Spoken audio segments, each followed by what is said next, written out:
Tom Schelling. It's not necessary to introduce him again because we already listened to him carefully in the morning. Tom, you are going to reflect on the economics of the global economy and the economics of global change. So please, come in. Well, I'm not sure I want to talk about the economics of all this. I have a few thoughts about education, which has been so much emphasized.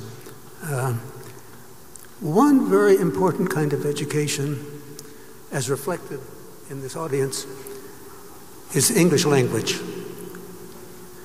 I once held a seminar at IIASA on the role of English and the importance for people in the developing world. If they wanted better jobs than manual jobs, they had to learn English in order to read instructions or give instructions and educate themselves about the business they were in.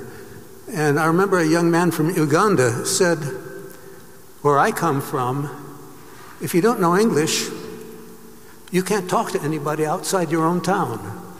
He said there's something like 18 or 19 different dialects or languages, and the only common language they had was English.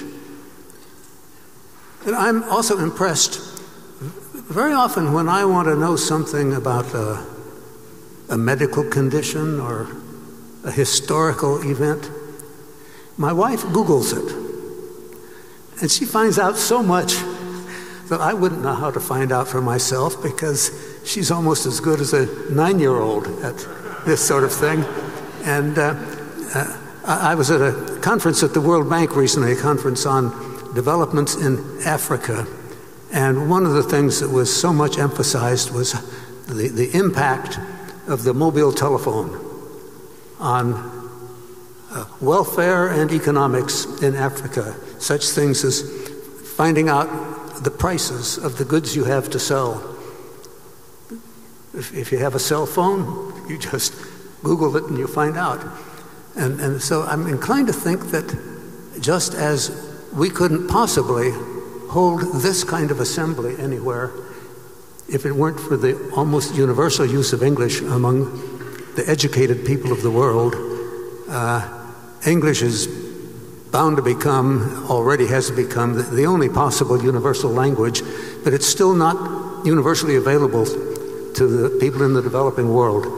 And a very important aspect of their education is learning English so that they can participate in the world economy and so that they can participate in the availability of what Roger Levian, whom I spoke to, he was the second director of IIASA. Roger Levian was mentioning that we need a whole new concept of the library now that almost everything that a library can hold, you can have by access to something you can hold in your hand without the library becoming a repository of physical objects.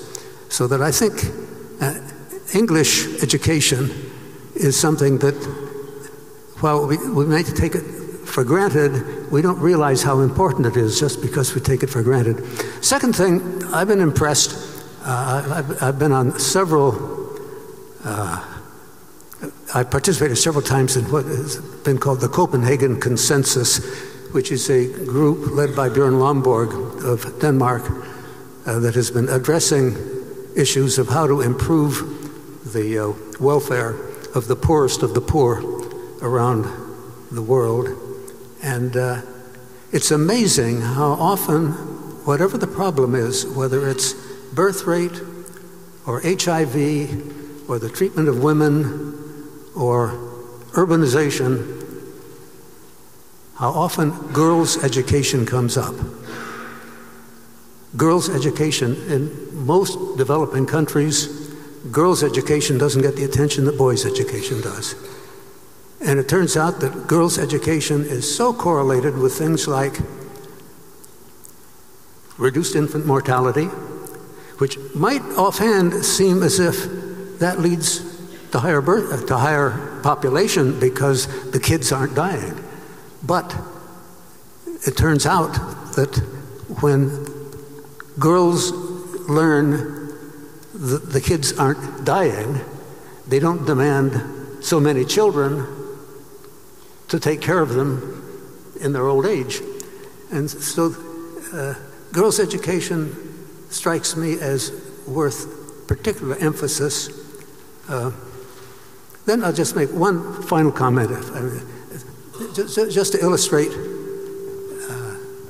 things that may prove important but don't get attention. I was in China in the 1980s, and the Chinese Ministry of Health was already becoming worried about the impact on Chinese health of the increase in meat in the Chinese diet, especially in the urban population, because with rising productivity and rising incomes, the demand for meat appeared to be in China, much as it's been in most of the developed world, namely the higher your income, the more you spend on meat. And anybody knows, I think, that it takes several calories of grain to make a calorie of meat.